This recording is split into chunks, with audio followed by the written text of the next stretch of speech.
Hello and welcome to Jeopardize. This is basically a podcast where I will be talking about cars and technology. Now, in the first episode, I will be talking about the OnePlus 8 series, which was released amid the coronavirus. Now, onto the facts, the company OnePlus is saying that it has the best display in the universe. Well, probably on the earth for now. It has been given an A plus in almost 13 divisions from DisplayMate.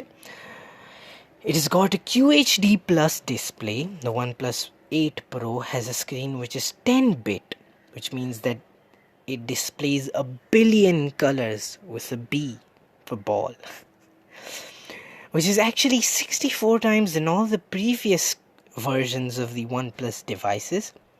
Now, the 8 Pro or the 8 series has got a 6.78 inch screen, which is very crisp. OnePlus's 8 own words. While we are talking about the screen, the OnePlus has a refresh rate of 120 Hz, which makes it scrolling through your Instagram much easier. Now, we had seen this kind of refresh rate a long time back during the coming of the Razer phone. Now there's a screen with all new adaptive display for greater eye comfort. Now, to the processor, the Pro has a Qualcomm Snapdragon 865. Now, this chip improves the operating speed by 30% while consuming 20% less power. The gaming sector in the 8 Pro has a whole new facelift. There is immersive Dolby Atmos speakers, and I suppose the newly upgraded Fnatic mode. And there's also improved haptics with more lively vibrations and feedback. Now, the Warp Charge 30T, and after a long time, OnePlus has introduced wireless charging. And from my point of view, I hope that the wired charging, it is the fastest in the industry, because they claim that it can charge from 0 to 50 in half an hour, which is great because in this power driven world, people need this kind of speed even in wireless charging. Now onto the camera. The Pro has a quad camera setup. The first camera to the right is the 8 megapixel hybrid zoom camera, which provides 30 times digital zoom. The topmost camera is the 48 megapixel ultra wide camera with the Sony IMX586 sensor, and it has a field of view of 120 degrees and a 3 centimeter macro mode. Below the topmost camera is the main 48 megapixel camera with the Sony IMX689 sensor. And the small camera below the main one is the 5 megapixel color filter camera with the photochrome filter.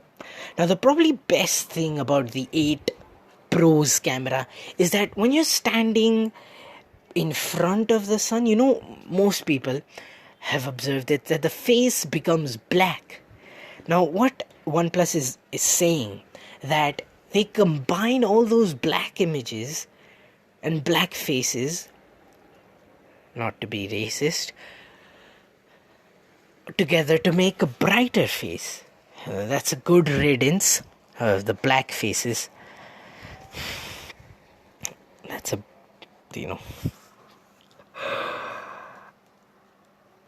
The 8 Pro is available in three different colors: onyx black, glacial green, and ultramarine blue, which is extremely good. Now, one more thing is that finally the OnePlus 8 Pro is water resistant with the rating of IP68, and there are the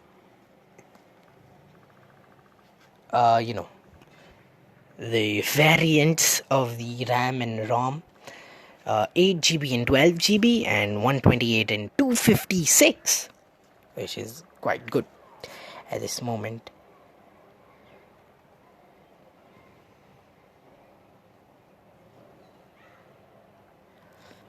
Now, and one more thing is that, and the battery is 4510 milliamp hour. Now, there's something interesting about the OnePlus 8 color.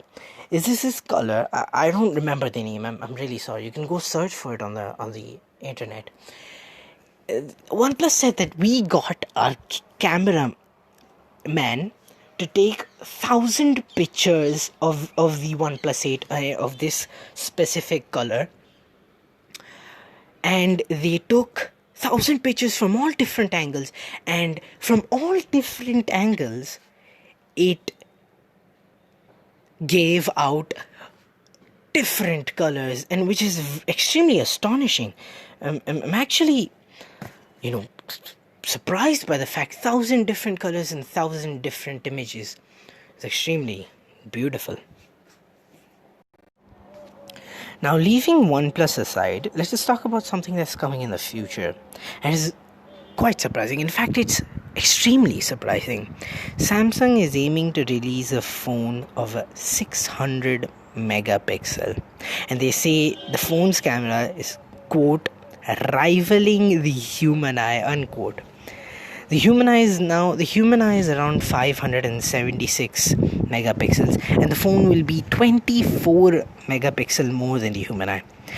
At the same time, if you think about it, the 600 megapixel camera on a phone would be ridiculously large. And to fix this problem, Samsung has introduced a sensor based on 0.7 micron instead of the usual 0.8 micron. On the current topic of Samsung, there are some rumors that the Galaxy Fold 2 will be coming out in the quarter 2 of this 2020 this year. It is said to have a 108 megapixel camera, an 8-inch display, an ultra thin glass, an S Pen. Wouldn't that be good now? And the Snapdragon 865 and 5G. Unsure about this, but the Fold will have a refresh rate of 120 Hz on both the screen of the phone, which is quite good, actually quite good. Now, continuing with the phone topic, Motorola on their YouTube channel have on the April 22nd have just released the Edge and the Edge Plus video. Now, for the specs, both the phones have a 6.7-inch AMOLED screen, but both have a different camera setup, chipsets and batteries. The Edge Plus, I suppose from rumors and renders, the Edge Plus has a 108 megapixel camera, while the Edge has a setup of 64 megapixel camera. Both the phones will be having a 60 Hz refresh rate. For now, that's all the solid information I have. Once that will be released, you'll get to know that as well. Now, amid the coronavirus scare, Apple has released the new SE2, which they are saying that it has the most powerful chip in the most popular size and at affordable prices. Now, coronavirus has done something to the phone manufacturers, because this is thing that OnePlus is releasing phones that are above the 50,000 rupee mark, and Apple is making phones below, so like reverse psychology or something like that. But now to the specs. The SE2 has a durable glass and aluminium design. It is a 4.7-inch screen, which is probably small with a lot of bezels. Retina HD screen. Now they have put the A13 Bionic chip from the iPhone 11 Pro. The camera is a 12 megapixel camera while capturing photos, and while videos 4K at 20, 30 and 60 fps and 1080p video recording. They've brought the home button back. A nice move from Apple there. And 3 colors, usual ones I think: black, white and product red. It says the battery duration of the SE2 is as same as the iPhone 8, and it's basically the iPhone 8, just with just with some difference in something or something the other. Now, for a moment, I want to go back to OnePlus. I don't know why, but then this actually is really surprising.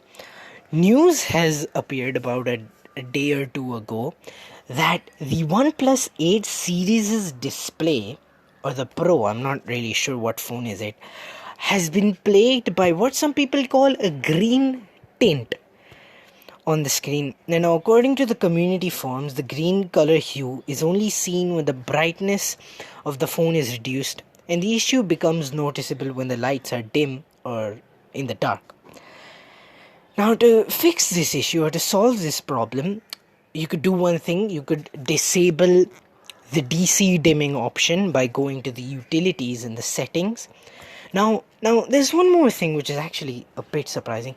After disabling the DC dimming option, OnePlus users have also found another defect, and this is called the black crush problem, which results in grainy frames when the screen is displaying dark shades. Now, some people have taken the decision to return the phone. Now, yeah, on their terrible disappointment, which is truly terrible for OnePlus, it is time to end. Thank you, and I hope you had a good time.